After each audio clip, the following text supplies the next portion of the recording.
Assalomu alaykum hurmatli obunachilar, kuzatuvchilar. Mana shu kanalda Cobalt Style MSM to'g'risida rolik olganman. Endi mana Cobalt Midnight MSM ni olaman. Farqini yana bir bor sizlar bilan ko'rib chiqamiz. Birinchisi o'zgarishlardan o'sha Midnightda biz bilamiz, Style'ga qaraganda o'sha qora oldi faralari. Endi mana oldingi variantda umuman Midnight farqi mana bokovoyda. Keyin MSM yana bitta farqi o'sha обогревательный. Mana bu yerda kojinni o'rindiqlar, mana bu yerda o'sha ikkita обогревательный knopkasi bor.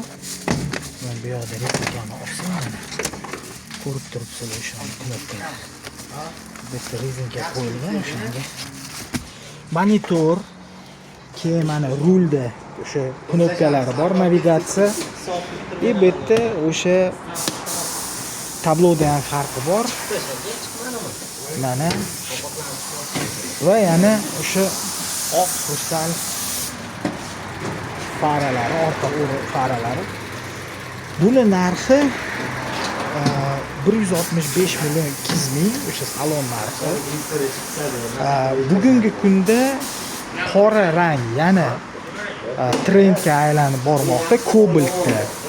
Chunki mana qora elementlar bor, o'sha bo'yalgan disklar o'sha zavod tomonidan, zavodskoy. Keyin mana bu joylarni ham chiroyli chiqarishibdi. Mana rulni bu yoqdagi elementini o'sha glansiy qilib.